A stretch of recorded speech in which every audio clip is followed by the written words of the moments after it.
So in this video, I'm going way back to the basics of cinematography. Let's say you've learned the basics on how to use a camera, even if it's your phone. You've learned about the shutter speed, aperture, and the ISO. Well, that's not all there is to videography or cinematography. So in this video, I'm going to show you the basics of cinematography.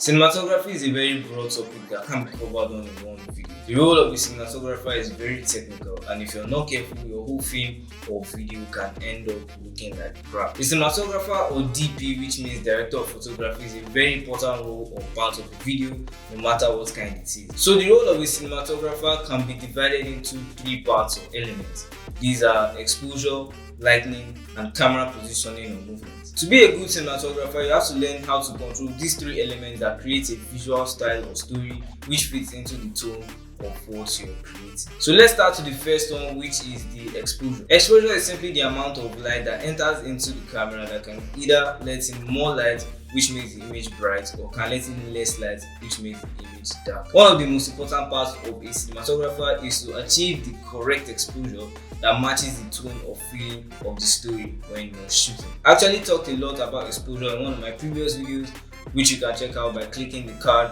up there or checking the description below. In that video, I talked about the exposure triangle and what each of those terms mean. So I'll advise you to watch that video to understand what I'm talking about better. A good example of what I'm talking about can be seen in comedies versus action or horror films. Most comedy films have a bright, well-exposed image which indicates that the soul of the story is light and funny. Meanwhile, horror or action films most times have a darker image which sets another kind of tone. If you pay attention to horror films, the lighting and exposure is different from other genres of film. This is because the cinematographer understands that the tone or feeling of the story is scary. So that's all for exposure. Let's go to the second one, which is lighting. Now, as cinematographers manipulate the amount of light that is let into the camera, cinematographers must also pay attention to how the light looks. Now, there are two functions of lighting, and these are look and continuity. Lighting creates a look for the film which suits the tone and contributes to the visual story that you're trying to tell. Take horror films, for example. In most horror films, they use what is called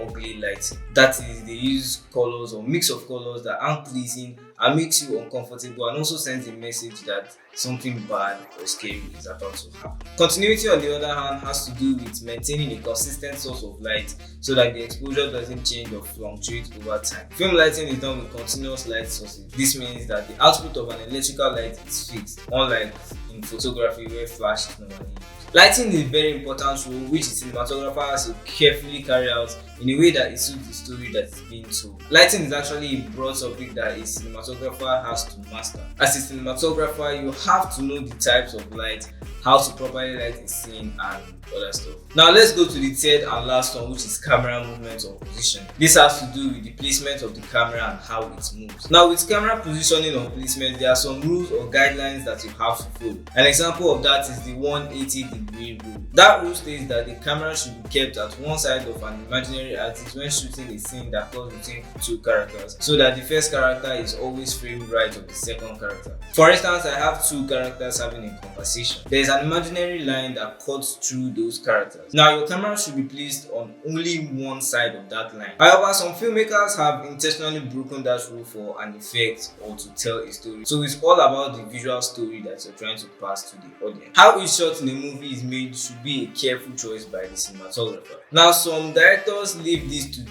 DP, but some other directors actually dictate or tells the cinematographer how the camera should move or how the shot should be framed. However, the cinematographer has the role of executing those choices either way. Different camera movements can actually have different effects on an audience. For example, a manually operated handheld camera has a different tone or feeling to a smooth or static shot. Also, when it comes to placing or moving a camera, cinematographers need to have the understanding of various grip gears that can be used to create those movements. Now, one mistake I made when I started cinematography and started shooting videos was not focusing on lighting and camera movement. Most beginner cinematographers often think that creating beautiful shots or images come from having a nice expensive camera to shoot. I used to think that it was about having the newest camera, but the most important part is actually focusing on how the image is lit and framed. So that's it: exposure, lighting, and camera movement. The three parts or elements that a cinematographer carefully and consciously controls. Now that is not all there is to cinematography. Like I said in the beginning, cinematography is a very broad topic that can't be covered in one video.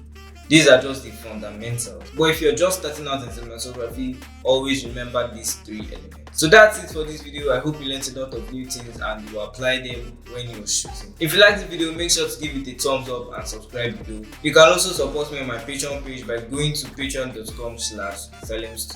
So thank you so much for watching. If you want to learn more about using a camera and exposure, then make sure to watch this video at my left, and I'll see you in the next video.